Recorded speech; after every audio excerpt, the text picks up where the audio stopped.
Magandang gabi sa bawat isa muli. Night devotion tayo at ngayon ay dito na tayo sa Isaiah chapter 26 verse 1 hanggang 10 yung ating babasahin. Pero bago natin ito basahin, itong Isaiah chapter 26, explain ko muna yung aking natutunan dito sa verse 11 to 12. Ang natutunan ko dito ay itong verse 11 hanggang 12. Sabi dito, sisikapin ng mga taga-Moab na igalaw ang kanilang mga kamay na parang lumalangoy sa tubig. Ngunit sila'y bibiguin ng Diyos hanggang sa sila'y lumubog. Ang matataas na niyang pader ay gubuho ni Yahweh at dudurugin hanggang maging alabok. Ang nakuha kong aral dito, sa verse 11, hindi sapat na tayo ay umaasa lang sa ating sarili. Sa sarili nating kakayahan, kung wala tayong pagtitiwala sa ating Panginoon, walang mangyayari sa atin. Kaya mahalaga na magtiwala tayo sa ating Panginoon. Patuloy tayong manampalataya sa Kanya, patuloy tayong magtiwala sa Kanya, patuloy tayong magpasakop sa Kanyang kalooban. Yun yung nakita kong aral dito sa verse 11.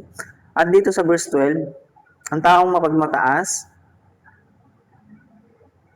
or umaasa sa kanyang posisyon or kakayahan,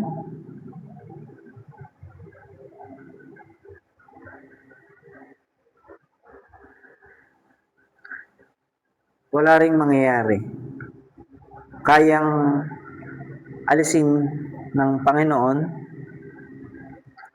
kung ikaw man ay nasa isang posisyon at kung alam mo yun, kung ikaw ay magiging mayabang, kung ikaw ay nagmamalaki na kung hindi dahil sa iyong pagsisikap, sa iyong pagpupursige, ay wala ka sa kinalalagyan ngayon. Pero sa kabila nun, meron pala tayong Panginoon na gumagamit ng tao para mapunta ka sa ganyang sitwasyon, sa ganyang posisyon, or sa ganyang, ang tawag doon, posisyon nga, tama, sa ganyang estado ng buhay. Kung ipagmamalaki lang natin yung ating pagsisikap, pagpupursige, ay pwedeng bawiin ng Panginoon yung maganda mong ang tawag doon, sitwasyon. At sana po ay naunawaan niyo po yung gusto ko pong sabihin. Mahalaga na tayo po ay maging mapagpakumbaba at palaging magtiwala sa ating Panginoon. Patuloy tayong magpasakop sa Kanyang kalooban, patuloy tayong sumunod sa Kanyang kalooban para sa atin. Yun po yung aking nakuhang aral po dito sa verse 11 hanggang 12. At sana po ay naunawaan nyo po. At ngayon ay dito na po tayo sa verse 1 ng chapter 26, verse 1 hanggang 10 po yung ating babasahin. Inulit ko lang po. Sa araw na iyo'y ganito ang aawitin sa Juda. Matatag na aking lungsod. Si Yahweh lang ang magtatanggol sa atin at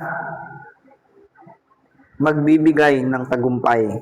Buksan ang pintuan at hayaang pumasok ang matuwid na bansa na laging tapat.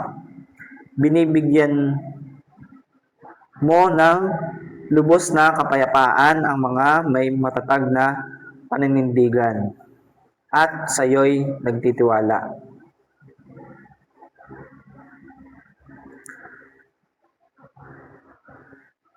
Magtiwala kayo kay Yahweh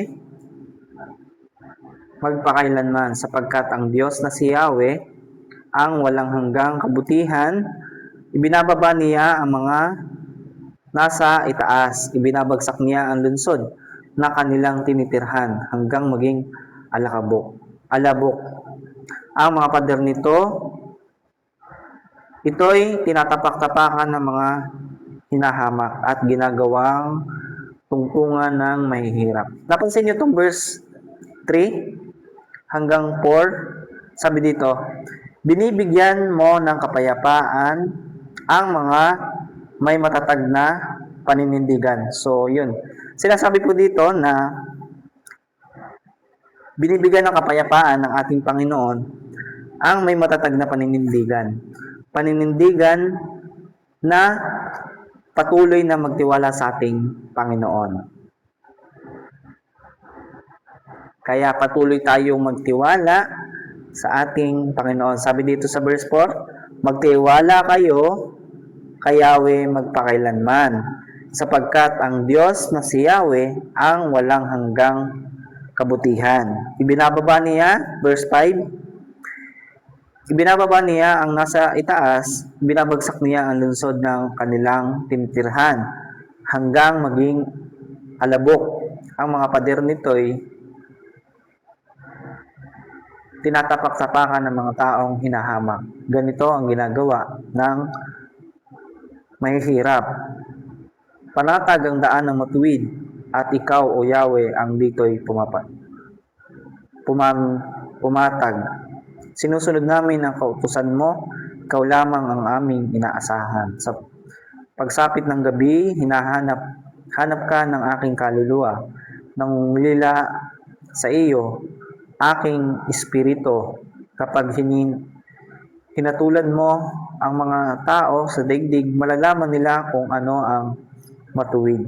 Kahit mahabag ka sa taong masama, hindi rin siya matututong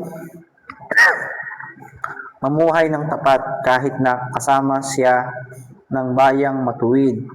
Kadakilaan ni Yahweh ay hindi pa rin mapapansin. At yun. Hanggang dito na lamang. Muli, kita-kits tayo sa ating night devotion bukas ng gabi. See you tonight devotion. Patuloy tayo magtitiwala sa ating Panginoon. Bibigyan niya tayo ng kapayapaan ng kaisipan, kapayapaan ng sitwasyon. At yun, see you tonight devotion po muli. Good night po. Bye-bye po.